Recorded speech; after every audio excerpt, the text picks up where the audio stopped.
अरे दोस्तों नमस्ते। आज की हमारी इस वीडियो में हम आपके लिए सफला एकादशी की व्रत कथा लेकर आए हैं। एक समय की बात है जब महाराज युधिष्ठिर भगवान श्री कृष्ण से अत्यंत महत्वपूर्ण प्रश्न पूछते हैं। हे जनार्दन, पौष मास के कृष्ण पक्ष में कौन सी एकादशी आती है और किस प्रकार हमें इसका पालन करना चाहिए? कृपा करके मुझे इसके बारे में बताइए। युधिष्ठिर महाराज की बात सुनकर भगवान केशव बोले, हे धर्मराज, पौष मास के कृष्ण पक्ष में आने वाली एकादशी का नाम सफला एकादशी है। इस एकादशी के दिन भक्तों को भगवान नारायण की विग्रह की पूजा अर्चना करनी चाहिए।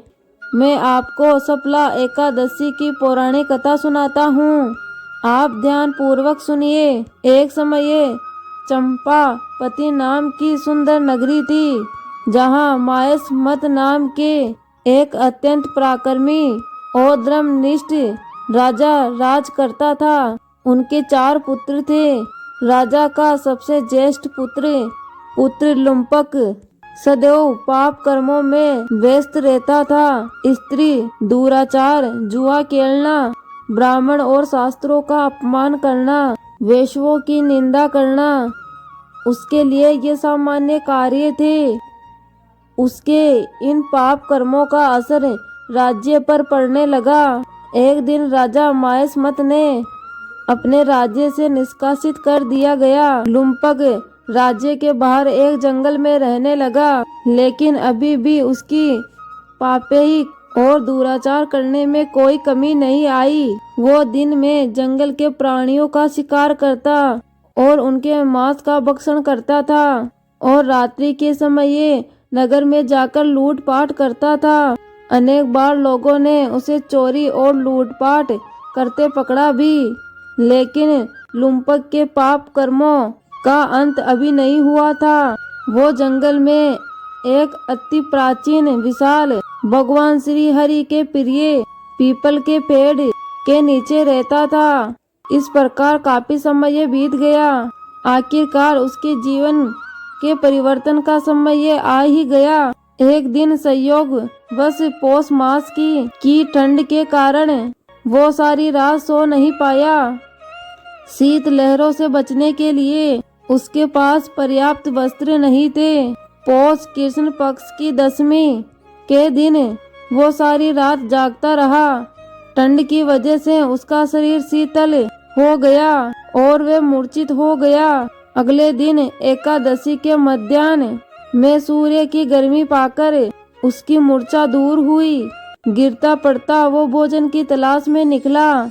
पशुओं को मारने में असफल था, अतः पेड़ के नीचे गिरे फल उठाकर वो वापिस पीपल के वृक्ष के नीचे आ गया। उस समय तक सूर्य अस्त हो चुका था।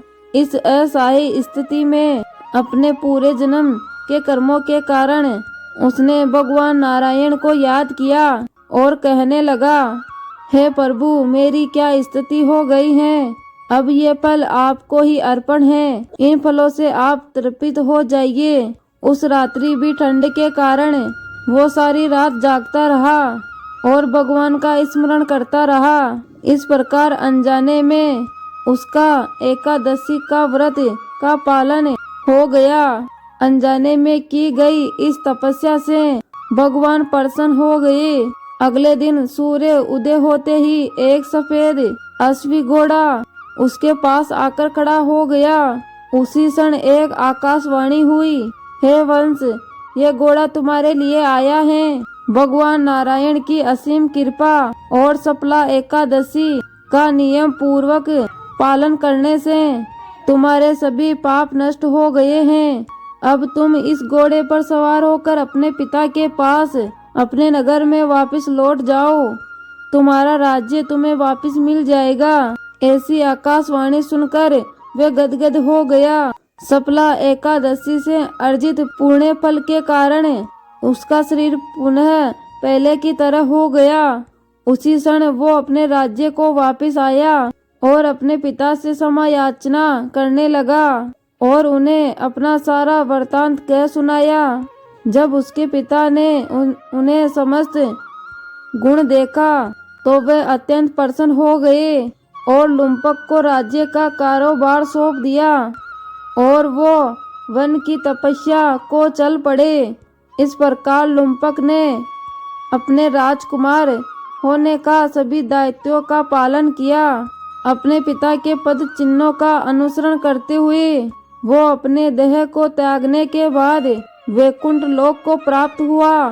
कथा समाप्त करते हुए भगवान श्री कृष्ण कहते हैं, हे राजन, जो व्यक्ति सफला एकादशी का कथा का श्रवण या पाठन करता है उसे अपने जीवन में सभी सुख प्राप्त होते हैं, उनके समस्त कष्ट नष्ट हो जाते हैं और अंत में वैकुंठ को वो प्राप्त होते हैं। जय श्री हरि विष्णु।